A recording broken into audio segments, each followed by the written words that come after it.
Olá, alunos da Escola Tuiuti, tudo bem com vocês? Professor Wagner Chaves, de Educação Financeira, trazendo mais uma aula. Na aula de hoje, eu quero falar para vocês como que um país pode imprimir mais dinheiro. Lembrando, isso aqui é uma sequência da aula passada, quando a gente falou da Casa da Moeda, a instituição responsável pela emissão das notas do dinheiro aqui do Brasil. Então vem comigo.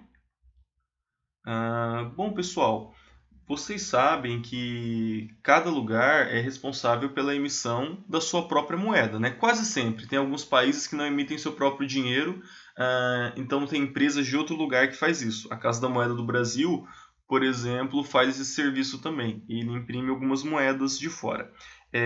Agora imagine a situação. Um país tem uma dívida e para pagar essa dívida, ele imprime mais dinheiro, paga essa dívida e fica com saldo positivo. Será que isso funciona?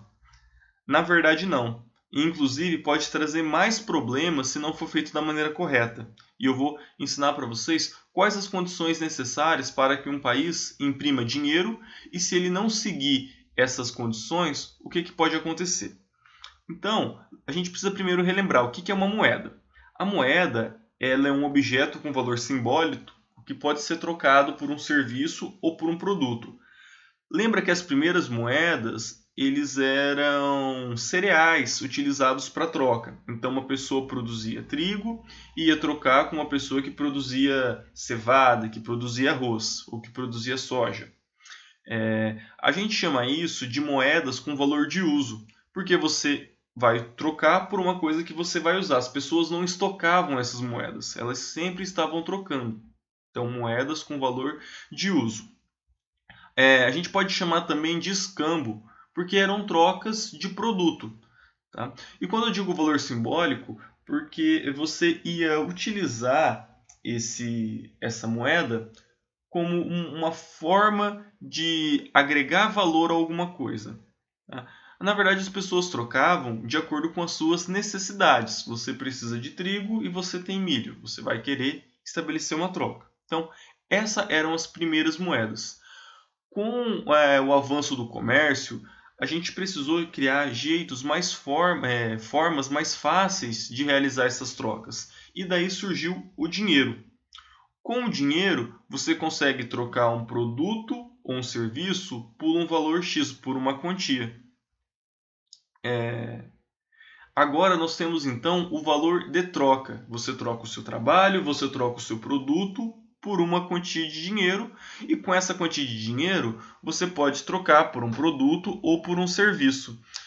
A gente não depende mais de pessoas querendo determinado produto para realizar a troca. Então vamos imaginar a seguinte situação: você produz trigo e precisa de centeio. Mas quem produz centeio, ele quer arroz, não quer trigo.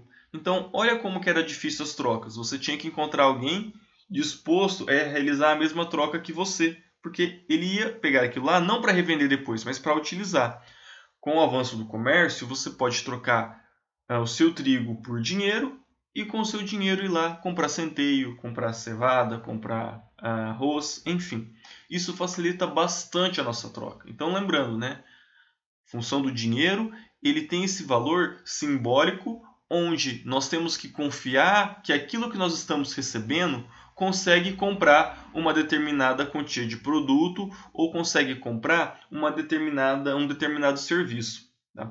Por isso que a gente fala que as moedas, elas precisam ser confiáveis. Né? Então, o que garante a confiabilidade de uma moeda? Quando eu falo de moedas lá no Renascimento, lá no final da Idade Média, eu estou falando de uma peça de ouro, uma moedinha cunhada a ouro. E essa produção de moeda, ela era controlada por alguma instituição financeira. E aqui no Brasil, o nosso caso é a Casa da Moeda.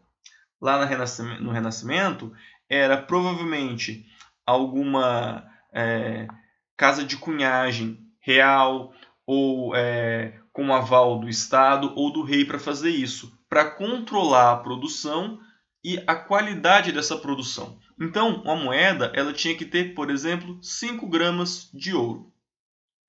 A cunhagem real ia garantir que todas as moedas tivessem 5 gramas de ouro. Alguma pessoa que fizesse fora dessa casa real, que tivesse esse aval, poderia fazer com 2 gramas de ouro e 3 de estanho, cobre, não sei, 4 gramas de ouro e 1 de prata. Ou seja, essa moeda ela não tem o mesmo valor de uma moeda com 5 gramas de ouro. Por isso que essa produção ela tem que ser controlada e quem utiliza essa moeda tem que ter confiança de onde vem para garantir o valor dela. Vocês estão conseguindo compreender? Então, a moeda ela é uma relação de confiança, que você está recebendo o valor justo por um serviço e está pagando um valor justo por um produto. Tá? A partir do momento que uma moeda ela não tem confiança, ela começa a perder valor. Ok? Bom, então, como que um país pode imprimir dinheiro então? Primeiro, a produção ele tem que ser centralizada. Centralizada em qual sentido? Uma instituição vai poder produzir essa moeda, porque se várias instituições puder produzir, eles vão sair produzindo, e ninguém vai dar a garantia de que essa moeda existe ou de que esse dinheiro é real.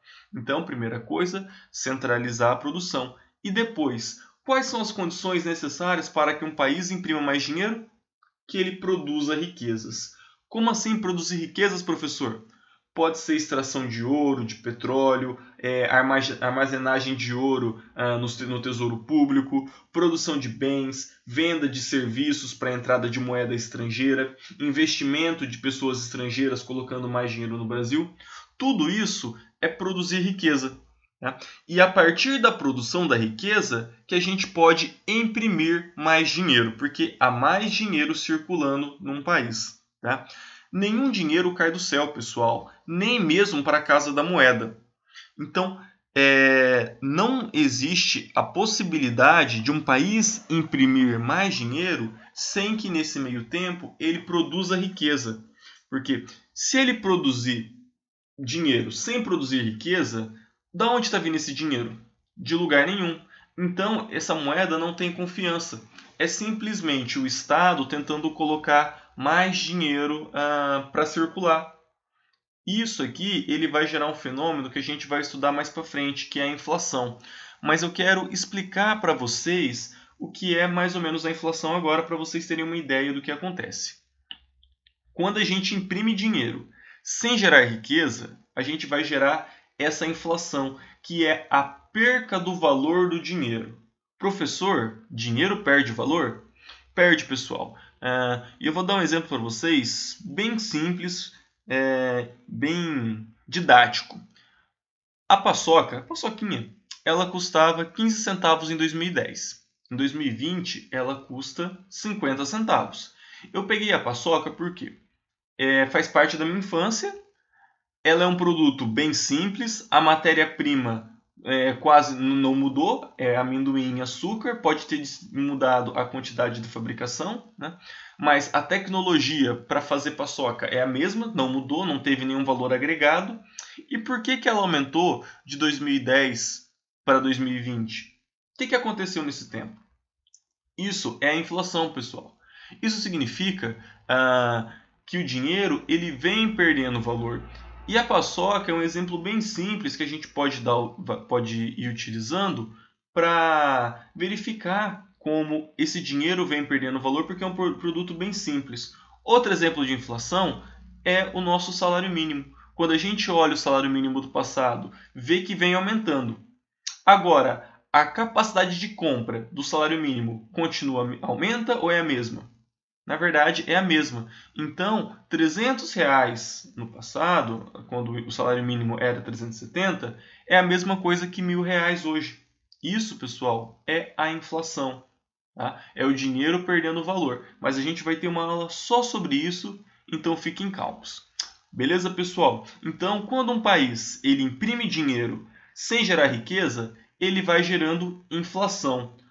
Isso é ruim?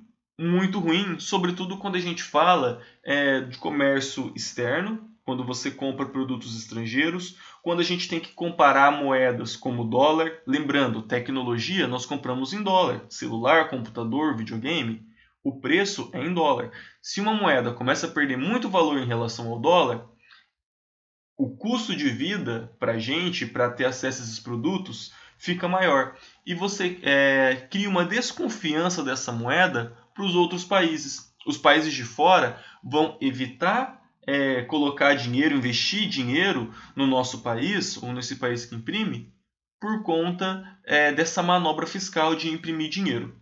Beleza, pessoal? Eu vou ficando por aqui, peço que vocês fiquem em casa. Qualquer dúvida, é só me consultar nos canais de comunicação da Escola Tuiuti, no Sistema Delta ou na plataforma Plural. Um abração e até mais!